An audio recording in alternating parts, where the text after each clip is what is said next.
Okay everyone, so we are reading Harry Potter and the Chamber of Secrets, and we're still reading chapter 17, which is the Heir of Slytherin. And Harry Potter has just realised that Lord Voldemort is actually Tom Riddle all along. And he's just found out the truth about him, and that he's growing stronger because he's feeding off Ginny's soul. And anyway, this bird has just flown in. This amazing peacock-like golden bird has just flown in from somewhere. So we're just going to read about that just now. So it's the top of page 333 of this book. A second later, the bird was flying straight at Harry. It dropped the ragged thing it was carrying to its feet, then landed heavily on his shoulder. As it folded its great wings, Harry looked up and saw it had a long, sharp golden beak and beady black eyes. The bird stopped singing. It sat still and warm next to Harry's cheek, gazing steadily at Riddle. "That's a phoenix," said Riddle, staring shrewdly back at it. "Fawkes," Harry breathed, and he felt the bird's golden claws squeeze his shoulders gently. "And that," said Riddle, now eyeing the ragged thing that Fawkes had dropped, "that's the old school sorting hat." So it was, patched, frayed and dirty. The hay lay motionless at Harry's feet. Riddle began to laugh again. He laughed so hard that the dark chamber rang with it, as though 10 Riddles were laughing at once. "This is what Dumbledore sends his defender, a songbird and an old hat. Do you feel brave, Harry Potter? Do you feel safe now?" Harry didn't answer. He might not see what use Fawkes or the sorting hat were, but he was no longer alone, and he waited with mounting courage for Riddle to stop laughing. "To business, Harry," said Riddle, still smiling broadly. "Twice in your past and my future we have met, and twice I failed to kill you. How did you survive? Tell me everything. The longer you talk," he added softly, "the longer you stay alive." Harry was thinking fast, weighing the chances. Riddle had the wand. Harry had Fawkes and the sorting hat, neither of which would be much good in a duel. It looked bad, all right. But the longer Riddle stood there, the more life was dwindling out of Ginny. And in the meantime, Harry noticed suddenly Riddle's outline was becoming clearer, more solid. If it had to be a fight between him and Riddle, better sooner than later. "No one knows why you lost your powers when you attacked me," said Harry abruptly. "I don't know myself, but I know why you couldn't kill me. Because my mother died to save me. My common, muggle-born mother," he added, shaking with suppressed rage. "She stopped you killing me, and I've seen the real you. I saw you last year. You're a wreck. You're barely alive.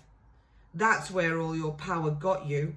You're in hiding. You're ugly. You're foul." Riddle's face contorted, then he forced it into an awful smile. "So, your mother died to save you? Yes, that's a powerful counter-charm. I can see now. There is nothing special about you after all. I wondered, you see. Because there are strange likeness between us, Harry Potter. Even you must have noticed. Both half-bloods, orphans, raised by muggles. Probably the only 2 parcel mouths to come to Hogwarts since the great Slytherin himself.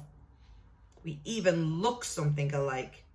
But after all, it was merely a lucky chance that saved you from me. That's all I wanted to know.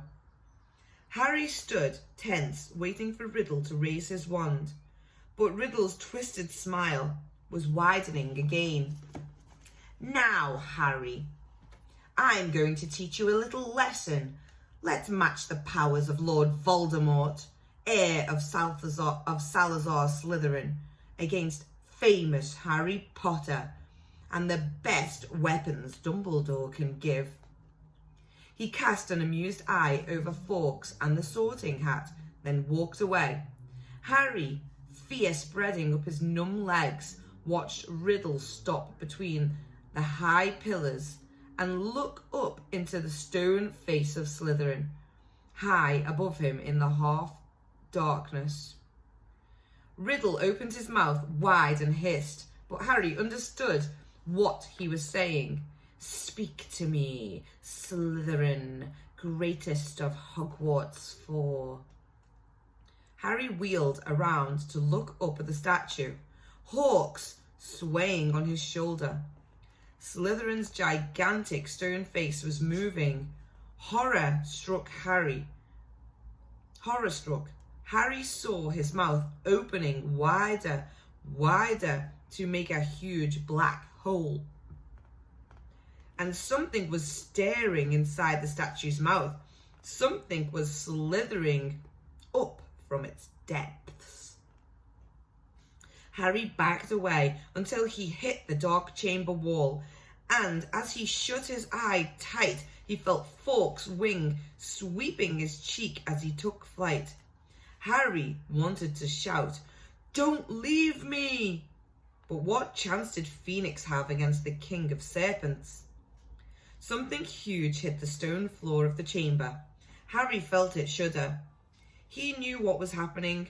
He could sense it, could almost see the giant serpent uncoiling itself from Slytherin's mouth. Then he heard Riddle's hissing voice. "Kill him." The basilisk was moving towards Harry. He could hear its heavy body slithering ponderously across the dusty floor. Eyes still tightly shut, Harry began to run blindly sideways, his hands outstretched, feeling his way. Riddle was laughing. Harry tripped. He fell hard onto the stone and tasted blood. The serpent was barely feet from him. He could hear it coming. There was a loud explosion, spitting sound right above him, and then something heavy hit Harry so hard that he was smashed against the wall. Waiting for fangs to sink through his body, he heard more mad hissing, something thrashing wildly off the pillars. He couldn't help it. He opened his eyes wide enough to squint at what was going on. The enormous serpent, bright poisonous green, thick as an oak trunk, had raised itself high in the air, and its great blunt head was weaving drunkenly between the pillars. As Harry trembled, ready to close his eyes, if it turned, he saw what had distracted the snake. Fawkes was soaring around its head, and the basilisk was snapping furiously at him with fangs long and thin as sabres. Fawkes dived. His long golden beak sank out of sight, and a sudden shower of dark blood splattered the floor. The snake's tail thrashed, narrowly missing Harry, and before Harry could shut his eyes, it turned. Harry looked straight into its face and saw that its eyes, both its great bulbous yellow eyes, had been punctured by the phoenix. Blood was streaming to the floor, and the snake was spitting in agony. "No!" Harry heard Riddle screaming. "Leave the bird! Leave the bird! The boy is behind you! You can still smell him! Kill him!" The blinded serpent swayed confused, still deadly. Fawkes was circling its head, piping his eerie song, jabbing here and there at the basilisk's scaly nose as the blood poured from his ruined eyes.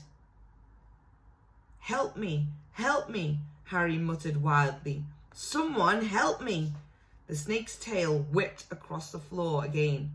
Harry ducked. Something soft hit his face. The basilisk had swept the sorting hat into Harry's arms. Harry seized it. It was all he had left, his only chance. He rammed it onto his head and threw himself flat onto the floor as the basilisk's tail swung over him again. Help me, Harry thought, his eyes screwed tight under the hat. "Please help me." There was no answering voice. Instead, the hat contracted, as though an invisible hand was squeezing it very tightly. Something very hard and heavy thudded onto the top of Harry's head, almost knocking him out. Stars winking in front of his eyes, he grabbed the top of the hat to pull it off and felt something long and hard beneath it. A gleaming silver sword had appeared inside the hat, its handle glittering with rubies the size of eggs. "Kill the boy! Leave the bed! The boy is behind you! Sniff! Smell him!" Harry was on his feet, ready. The basilisk's head was falling, its body coiling around, hitting pillars as it twisted to face him. He could see the vast, bloody eye sockets, see the mouth stretching wide, wide enough to swallow him whole, lined with fangs long as his sword, thin, glittering, venomous. It lunged blindly. Harry dodged and it hit the chamber wall.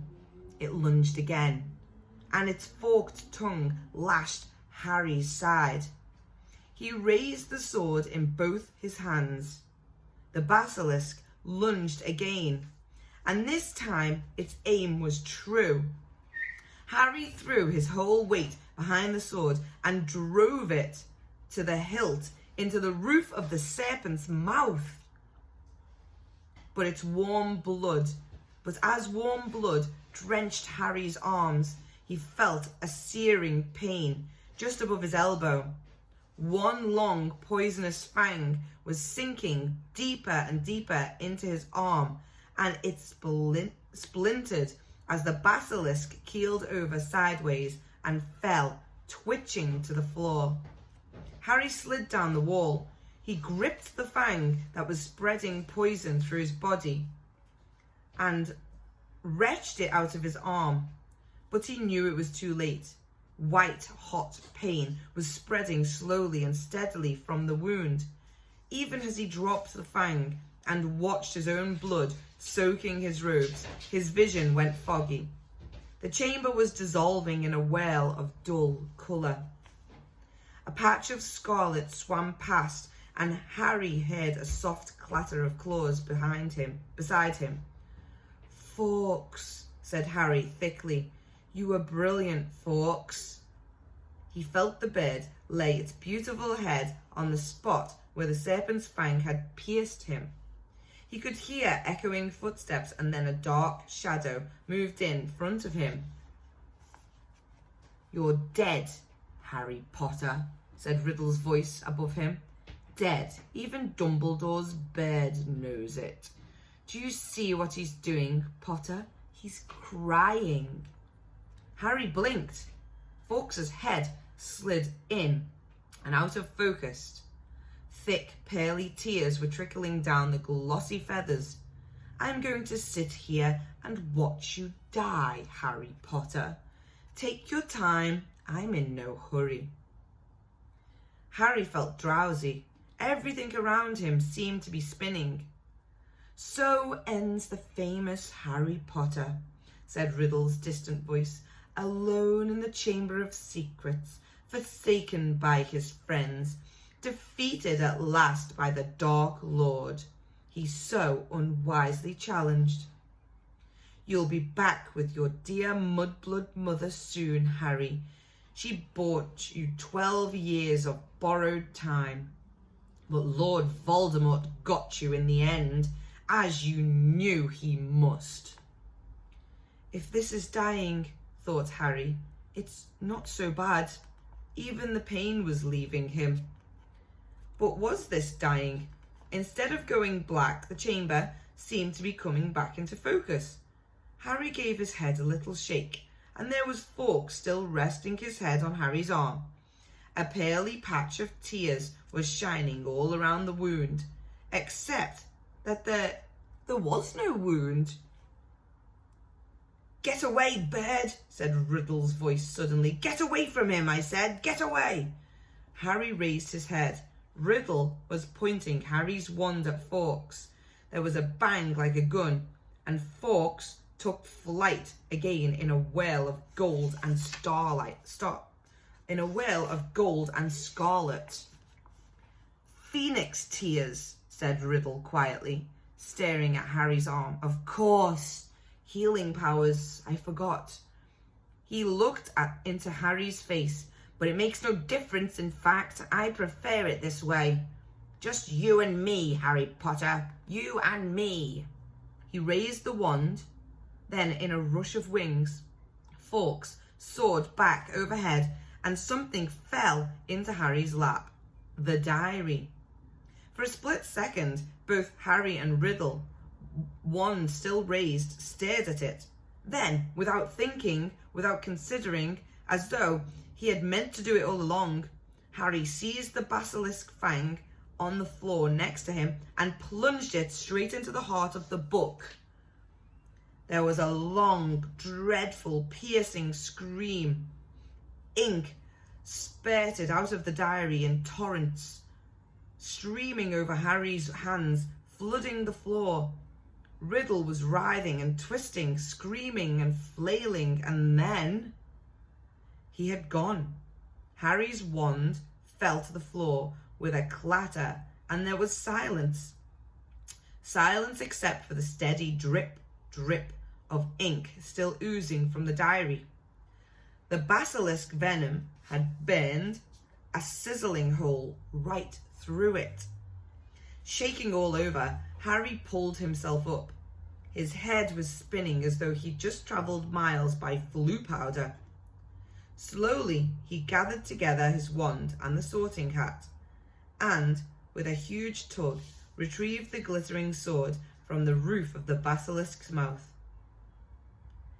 Then came a faint moan from the end of the chamber. Ginny was staring. As Harry hurried towards her, she sat up.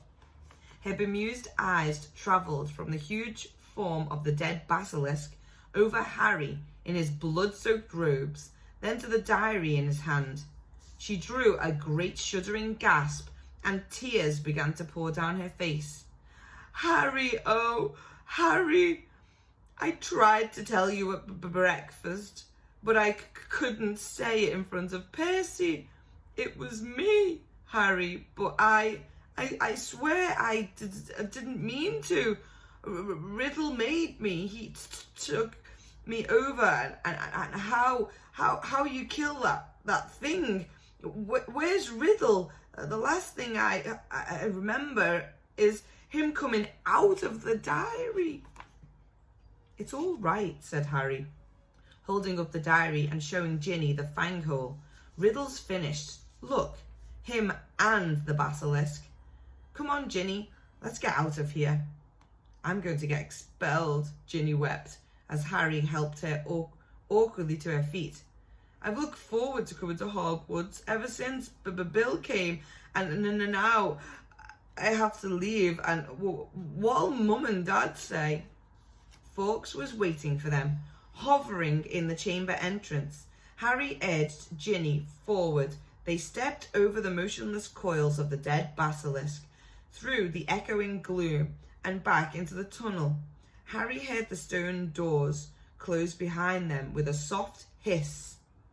After a few minutes' progress up the dark tunnel, a distant sound of slowly shifting rock reached Harry's ears.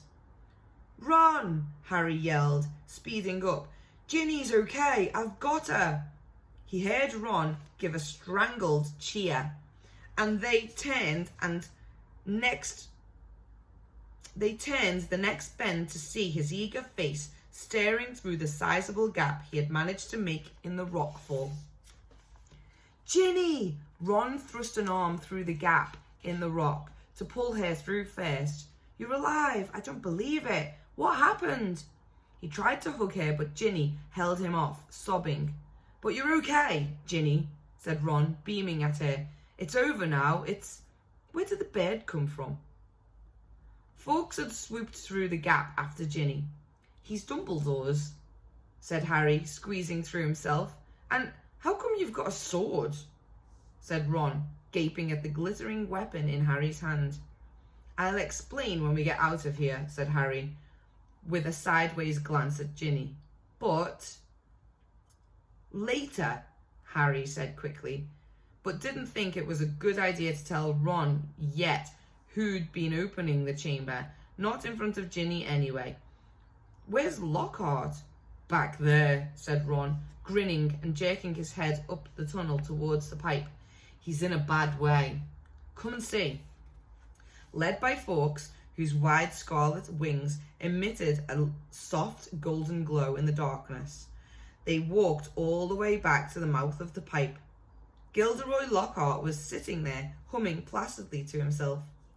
His memory's gone, said Ron. The memory charm backfired. Hit him instead of us. Hasn't got a clue who he is, or where he is, or who we are. I told him to come and wait here. He's a danger to himself. Lockhart peered good-naturedly up at them. Hello, he said. Odd sort of place, isn't it? Do you live here? No, said Ron, raising his eyebrows at Harry. Harry bent down and looked up the long, dark pipe. Have you thought how we're going to get back up this? He said to Ron. Ron shook his head, but Fawkes the Phoenix had swooped past. Harry was now fluttering in front of him. Had swooped past Harry and was now fluttering in front of him. His beady eyes bright in the dark. He was waving his long golden tail feathers. Harry looked uncertainly at him. He looks like he wants you to grab hold, said Ron, looking perplexed. But you're much too heavy for a bird to pull up there. Fawkes, said Harry, isn't an ordinary bird. He turned quickly to the others. We've got to hold on to each other. Ginny, grab Ron's hand. Professor Lockhart. He means you, said Ron sharply to Lockhart. You hold Ginny's other hand. Harry took the sword and the sorting hat into his belt. Ron took hold of the back of Harry's robes, and Harry reached out and took hold of Fawkes's strangely hot tail feathers. An extraordinary lightness seemed to spread through his whole body. The next second, with a whoosh, they were flying upwards through the pipe. Harry could hear Lockhart dangling below him saying, "Amazing, amazing, this is just like magic." The chill air was whooping through Harry's hair, and before he'd stopped enjoying the ride, it was over. All four of them were hitting the wet floor of Moaning Myrtle's bathroom, and as Lockhart straightened his hat, the sink that hid the pipe was sliding back into place. Myrtle goggled at them. "You're alive," she said blankly to Harry.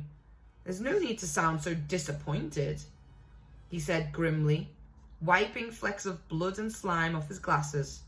"Oh, well, I'd just been thinking, if you had died, you'd have been welcome to share my toilet," said Myrtle, blushing silver. Said Ron, as they left the bathroom for the dark, deserted corridor outside. "Harry, I think Myrtle's got fond of you. You've got competition, Ginny." But tears were still flooding silently down Ginny's face. "Where now?" said Ron, with an anxious look at Ginny. He pointed. Fawkes was leading the way, glowing gold along the corridor. They strode after him, and moments later found themselves outside Professor McGonagall's office. Harry knocked and pushed the door open. And that's the end of chapter 17. Thank you for watching.